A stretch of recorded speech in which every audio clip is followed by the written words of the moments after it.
Hello and welcome to postPerspective TV. Today we're very happy to welcome Paul Babb of Maxon. Welcome, Paul. Hey, Dana. And Matt Allard of Dell. Good morning, Matt. Good morning and happy holidays, Dana. Thank you. Same to both of you. And we are here today to talk about the partnership, which is a great partnership and has been ongoing for quite a while now between Dell and Maxon, and what that brings to their users and to our greater community. So let's just kick that off with you, Paul. Do you want to tell us a little bit about Maxon's approach to partnerships, why they're important to you, and also what value you feel that brings to your users? Absolutely. We are constantly trying to find interesting and new ways to serve the community. And with the virtual shows, supporting events around the country, doing all kinds of things online. And when you've got a great partner like Dell, who is of the same mind that it's about for this particular industry, it's about the artists, it's about the creative community and facilitating them in many different ways, educating them, motivating them, engaging them. It's incredibly valuable to have those partners backing you. It enables us to partner together on events, events that we're doing. They'll come and partner with us. We partner with them when they're doing events or, outreach and those types of things. Customer stories, we combine on customer stories. There's all I can say is it's incredibly invaluable to have people of the same like mind moving in the same direction. That's great. Thank you. And Matt, from the Dell side, you have a recommended systems plan that you use with several of your partners, but in particular today, Maxon. Do you want to share a little bit about that? Yeah, I'm happy to. And I think, Dana, this represents one dimension of the relationship. And it goes to the idea that at the end of the day, the creative users just wants the computer to do its job and disappear so they can focus on their creative workflow.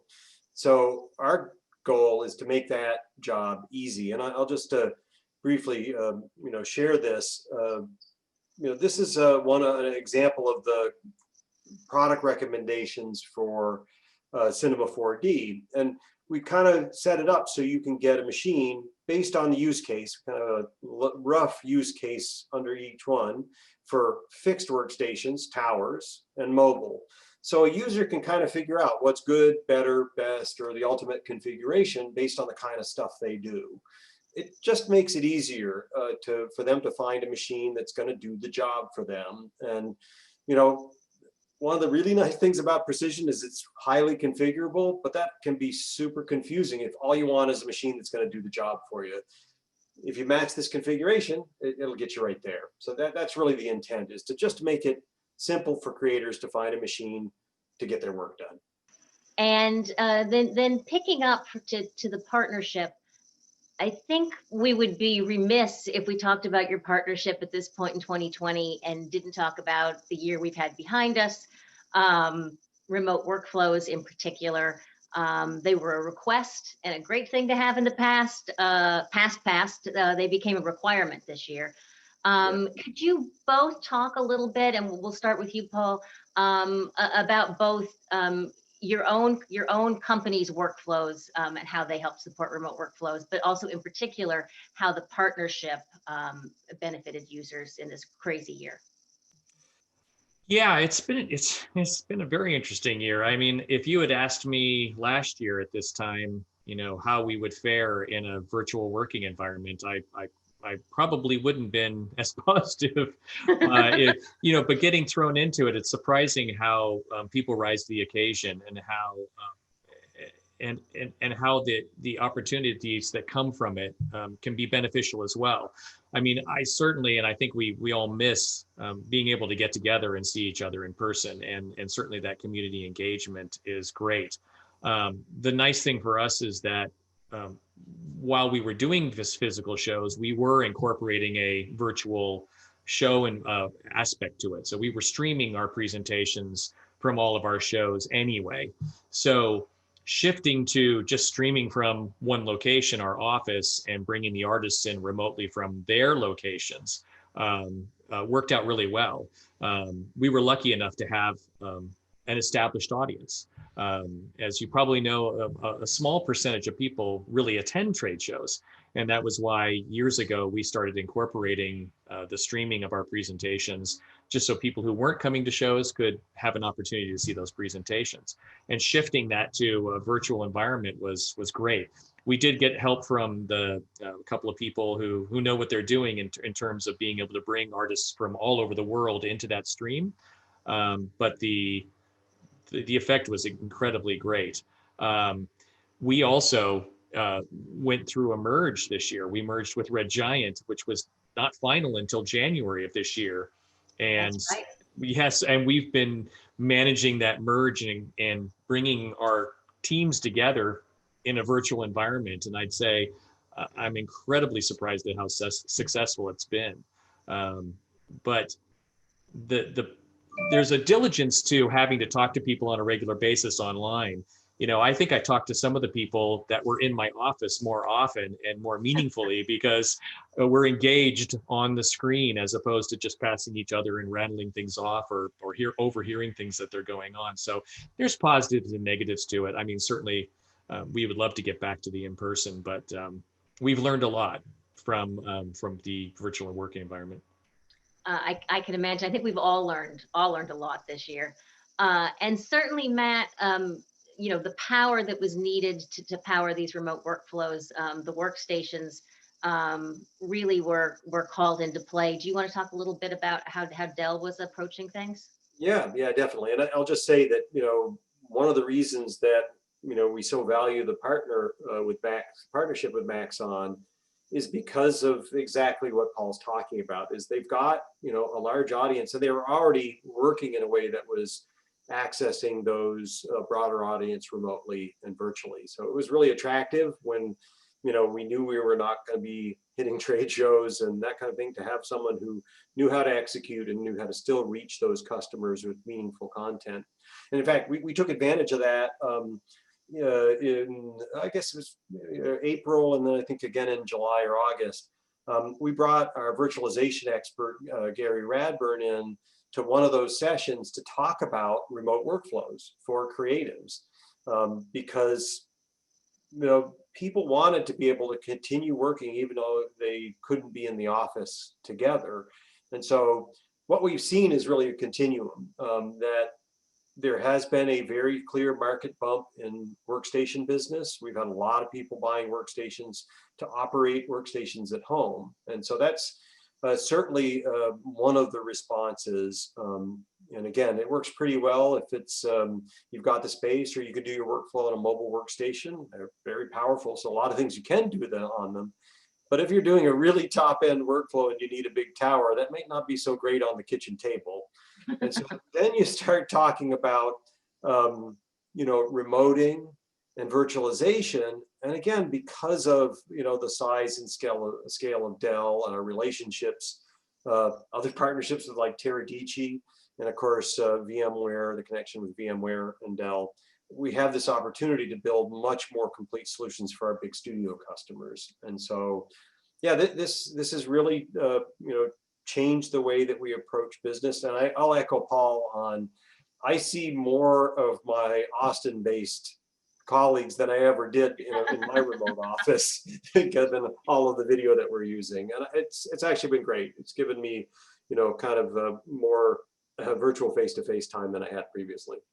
Yeah, I'd even say that you and I mean, we would meet at trade shows on a regular basis, probably the bigger ones, but we actually have more regular conversations now virtually because we have that set time where we just kind of check in, and it's extremely beneficial.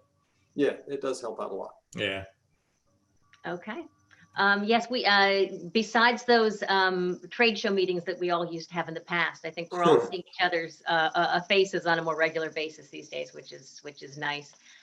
You both touched on the Maxon 3D and motion design shows, which is, as Paul touched upon, you were already doing a lot of streaming events even before the global pandemic. and we're able to pivot so quickly this year. What did you learn from doing the events all virtually this year, Paul? And what is Maxon thinking, and Dell too in partnership, for your events going forward?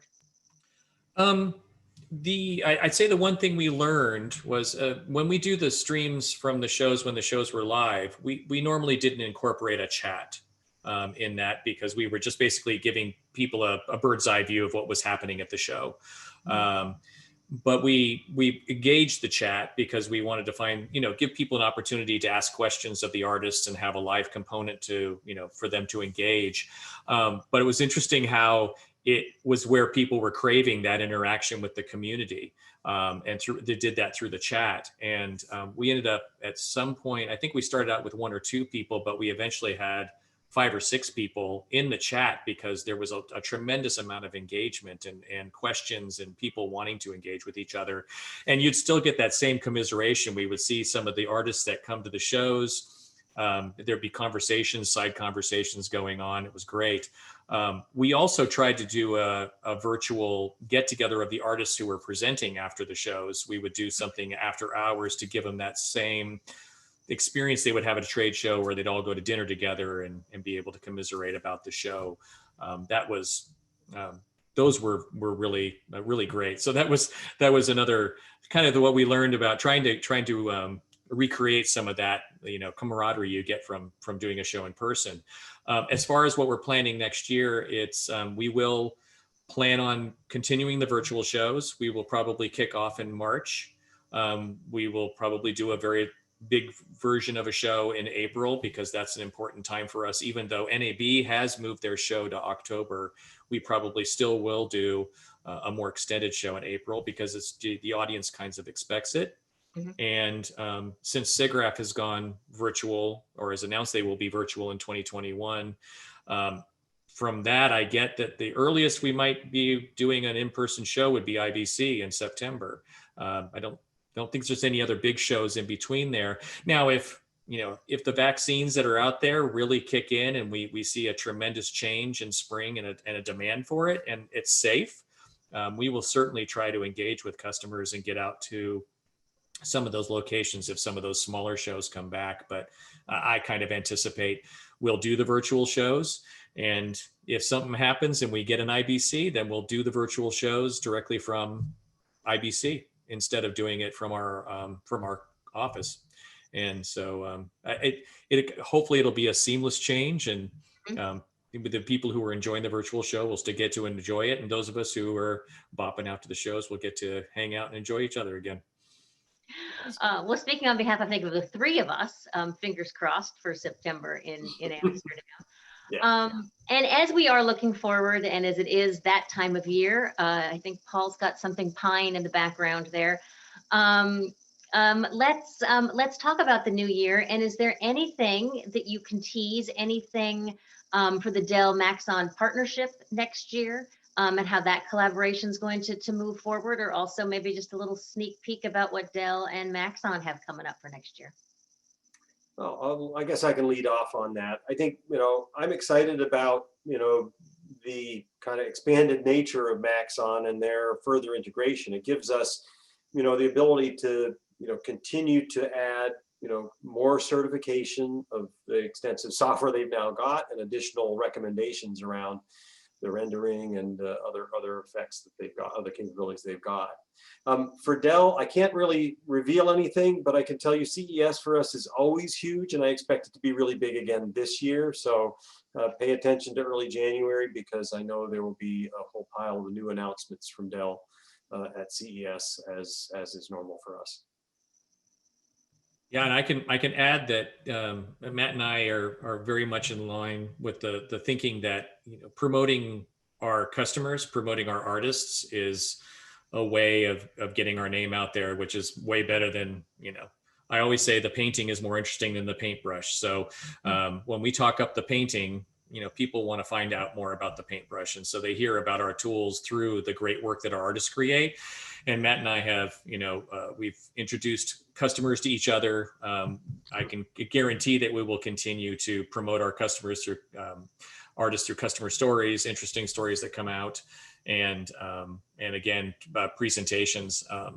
Matt's presentations, that's one of those things you could put a show like this on, and we try to focus it on the creativity. And Matt and Dell are great partners because they don't just come in and talk about the hardware. They find an angle that's that our audience really enjoys. It's not just about the hardware and what it can do for you, which is positive as well. But he brought in an angle with great artists that are using those tools. So yeah, I can't talk about releases like Matt can't either, but I can tell you we've got a lot of ideas in the hopper for how we can bring some more value to our audience and our community and continue to promote them. Okay, great. Thank you. It never hurts to ask that question. You never know when someone might slip something in. And I think you're unemployed next month. Yeah. Exactly. All right. But I think we're all of like mind. We're all here to enable the great artists that all three of us are allowed to work with, to help them create and tell those fabulous stories that they have to tell. So on that note, thank you, Paul, for joining us today at this busy time of the holiday season. Thank you both for inviting me in, and happy holidays to you and your audience. And Matt, thank you as always for joining us today. Great talking to the both of you. And that's Dana McCallum signing off from PostPerspective TV. Thanks for watching. Bye-bye.